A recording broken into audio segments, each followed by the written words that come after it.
네, 안녕하세요. 10월 31일 월요일 목요일 새벽기도에 시작하겠습니다. 기도하겠습니다. 은혜로우신 우리 하나님 아버지, 또 10월 31일 또 마르틴 루터가 종교개혁을 일으켰던 그날, 또 이 아침에 또 주님 앞에 다시 머리 숙였습니다. 하나님 아버지, 이 개혁된 교회는 계속 개혁되어야 됩니다. 물이 고이면 썩듯이, 흐르는 물만이 썩지 않듯이 교회는 계속해서 개혁을 향해 나아가야 될 줄 믿습니다.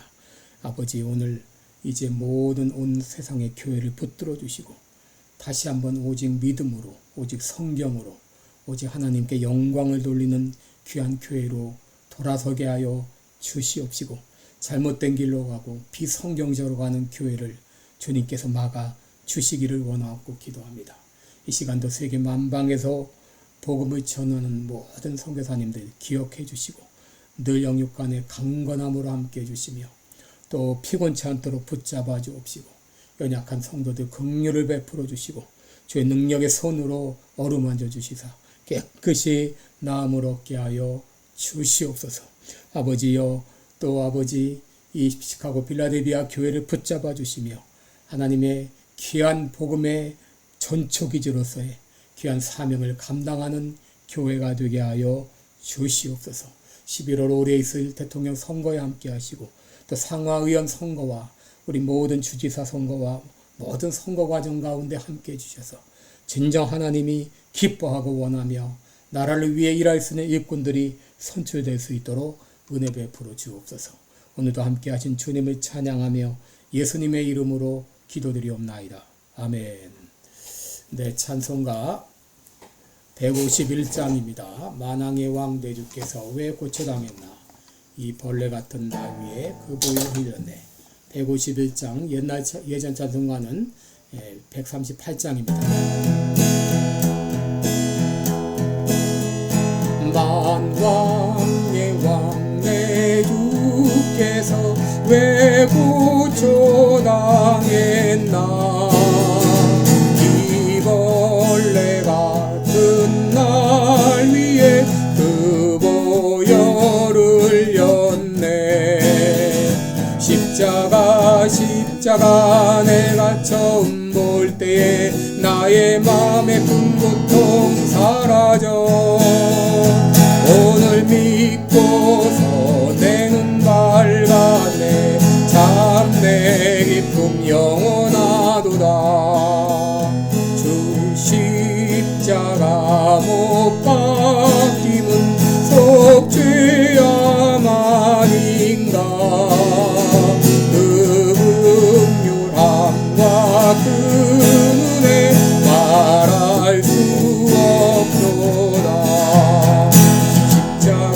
십자가 내가 처음 볼 때 나의 맘에 큰 고통 사라져.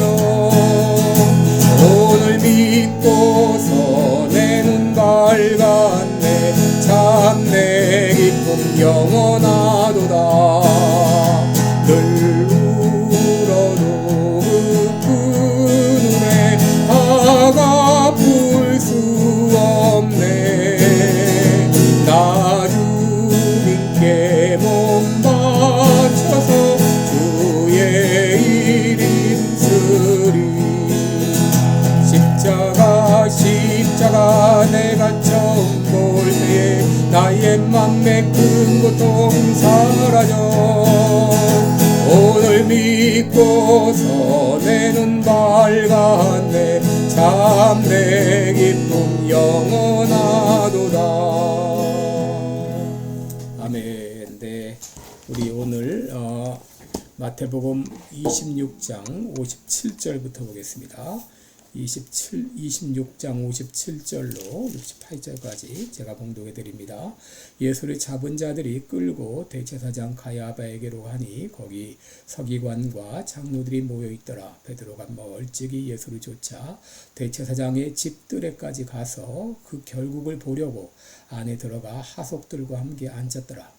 대제사장들과 온 공회가 예수를 죽이려고 그를 칠 거짓 증거를 찾으매 거짓 증인이 많이 왔으나 하나 얻지 못하더니 후에 두 사람이 와서 가로되 이 사람의 말이 내가 하나님의 성전을 헐고 사흘에 지을 수 있다 하더라 하니 대제사장이 일어서서 예수께 묻되 아무 대답도 없느냐 이 사람들의 너를 치는 증거가 어떠하냐 하되 예수께서 잠잠하시거늘 대제사장이 가로되 내가 너로 살아계신 하나님께 맹세하게 하노니 내가 하나님의 아들 그리스도인지 우리에게 말하라.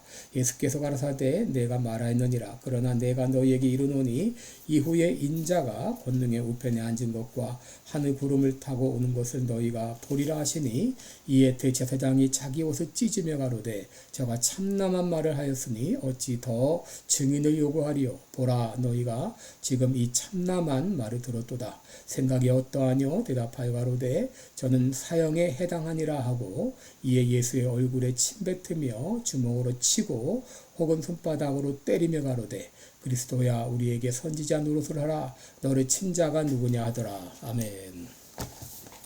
네, 우리 오늘은 이 공회에서 사형 선고를 받은 예수님 이런 제목으로 말씀을 나누겠습니다. 이 가룟 유다의 배신으로 말미암아 체포되신 예수님은 예수님을 체포한 군병들에 의해서 대제사장 가야바의 집으로 끌려가 재판을 받게 되었습니다. 그곳에는 이 서기관과 장로들이 모여 있었는데 59절을 보면 대제사장들과 온 공회가 예수를 죽이려고 그를 칠 증거를 찾으매라고 했습니다. 여러분 여기 공회는 바로 산헤드린 공회를 말합니다. 이 산헤드린 공회는 70명으로 구성된 당시 최고 법원 역할을 했던 이스라엘의 입법 사법기관이었습니다. 그리고 여기 59절에 그를 칠 거짓 증거를 찾으매라는 구절을 통해서 이미 그들은 예수님을 정죄하기로 작정하고 이에 해당하는 거짓 증거를 찾아 정죄하기 위해서 형식적으로 재판을 개정한 것입니다. 이들은 사실 소요를 염려해서 6월절을 지난 다음에 재판을 하려고 했지만 그러나 가룟 유다의 배신으로 이들은 재판을 서두르게 되었죠. 더구나 사형을 위한 재판을 밤에 여는 것은 유대 율법에 어긋나는 일이었고 6월절 만찬의 밤에 재판이 있다는 것도 그것은 관례에도 어긋나는 일이었습니다. 그러나 가룟 유다의 배반과 혹 예수님을 놓칠 것에 대한 불안감으로 재판을 서두르게 된 것이죠. 재판이 열린 가야바의 집 역시 평소 재판이 열리는 곳이 아닙니다. 바로 이는 이 재판이 비공식적인 모임이었다고 하는 것을 보여줍니다. 그리고 요한복음 18장 14절을 보면 예수님을 정치적 이유로 바로 살해하도록 촉구한 사람이 가야바였습니다. 이들은 예수님을 정죄하기 위해서 많은 증인들을 거짓 증인들을 동원했습니다. 많은 이 사람들을 통해서 거짓 증언을 하도록 유도한 것이죠. 그러나 마가복음 14장 56절에 보면 그들이 하는 거짓 증거조차 서로 맞지 않아서 증거로 채택할 수가 없었습니다. 여러분 신명기 17장 6절에 보면 모세율법은 적어도 2명의 증인을 요구했는데 이들은 재판 절차를 성급하게 진행했기 때문에 서로 입을 맞출 시간조차도 없이 불려나온 것이죠. 그런데 60절에 보면 그 후 두 증인이 와서 말하기를 이 사람의 말이 성전을 헐고 사흘에 지을 수 있다 이런 증언을 했습니다. 여러분 여기 이 사람이라는 말은 후토스라는 말인데 바로 이자가 바로 경멸하는 그런 말입니다. 예수님께서 성전을 헐라 내가 사흘 만에 지으리라 말씀하신 것은 사실이었습니다. 요한복음 2장 19절을 보면 너희가 이 성전을 헐라 내가 사흘 동안에 일으키리라 라고 했는데 그러나 이 증거조차 서로 합하지 않았습니다. 그리고 예수님의 이 말씀은 진짜 그 성전을 헐겠다는 말이 아니라 성전된 자기 육체를 가리키는 다시 말해 자신의 죽으심과 부활을 의미하는 것인데 이들은 마치 사형 선고를 내릴 수 있는 좋은 증거를 얻었다고 좋아했습니다. 왜냐하면 성전을 헌다고 하는 것은 공공 질서에 역행하는 일이었기 때문에 반란죄를 적용할 수 있었기 때문이죠. 그러자 대제사장이 일어서서 예수님께 묻습니다. 왜 아무 대답이 없느냐? 이 사람들의 너를 치는 증거가 어떠하뇨? 라고 물었습니다.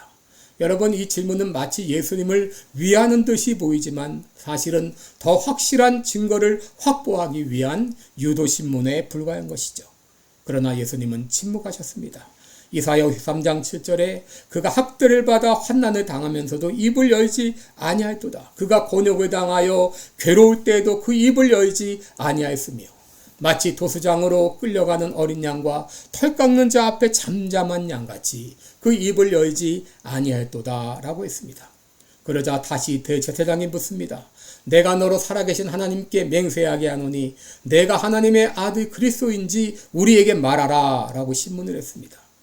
그러자 예수님 말씀하셨습니다. 64절에 보면 내가 말하였느니라. 그러나 내가 너에게 이르노니 이후에 인자가 권능의 우편에 앉은 것과 하늘구름을 타고 오는 것을 너희가 보리라. 여러분, 이 말씀은 바로 다니엘서에 나오는 바로 메시아에 대한 예언이죠. 그 인자를 말하고 영원한 이 왕국의 머리라고 하는, 다시 말해 자신이 하나님의 아들 그리스도라고 하는 것을 주장하는 것이죠. 이 말을 하자 대제사장은 자기 옷을 찢으면서 저가 참남한 말을 하였도다. 어찌 더 증인을 요구하리요 하면서 다른 재판관들에게 의사를 물을 때에 모두 다 저는 사형에 해당하니라 입을 맞춘 듯이 한 목소리로 말했습니다. 여러분, 유대인의 재판에서 재판관들은 신성모독적인 말이 나오면 그들의 옷을 찢게 돼 있어요. 그리고 그렇게 찢어진 옷은 다시 수선할 수 없었습니다. 레위기 24장 16절에 보게 되면 여호와의 이름을 회방하면 반드시 죽이라고 했죠. 그래서 그들은 사형 선고를 내리신 것이죠. 그리고는 곧바로 사형수 취급을 했습니다. 67절에 보면 이에 얼굴에 침 뱉으며 주먹으로 치며 손바닥으로 때리며 그리스도야 우리에게 선지자 노릇하라. 너를 친 자가 누구냐 하면서 인격을 모독하는 행위를 했는데 아마도 피고인의 구금한 관리들에 의해서 저질러진 것으로 보입니다. 이사야 50장 6절에 보면 나를 때리는 자들에게 내 등을 맡기며 나의 수염을 뽑는 자들에게 나의 뺨을 맡기며 수욕과 침뱉음을 피하려고 내 얼굴을 가리우지 아니하느니라. 이런 메시아에 대한 예언이 그대로 이루어진 것이죠. 여러분, 이런 재판의 과정은 예수님께서 유월절 속죄양으로 우리를 위해 대속의 죽음을 죽으시기 위해 오셨다고 하는 것을 우리들에게 말해줍니다.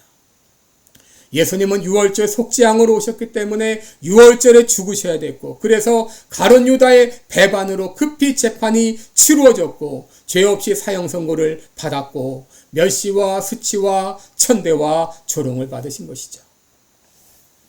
예수님의 죽음은 바로 누구를 위한 죽으심이었습니까? 예수님의 죽음은 누구의 죄로 인한 죽음입니까? 바로 나의 죄로 인한 죽음이고 내 죄로 내가 치러야 될 수치와 멸시와 천대를 당하시고 십자가의 죽음을 당하신 것이죠. 오늘 나를 위해 십자가에서 그 모든 순환과 조롱과 멸시와 천대와 고통과 죽음을 당하신 주님을 기억하면서 기도하는 이 아침 되시기 바랍니다. 기도하겠습니다. 은혜로우신 우리 아버지, 나를 위해 이 땅에 오셔서 피 흘려 죽으시기 위해서 모든 멸시, 천대, 조롱, 핍박을 다 당하시고 죽으신 주님을 찬양하며 감사합니다. 아버지, 그 은혜와 그 사랑을 기억하며 오늘도 감사하며 살아가는 하루가 되게 해주옵소서. 예수님의 이름으로 기도드리옵나이다. 아멘. 네, 오늘도 복된 하루 되시기를 축원합니다. 고맙습니다.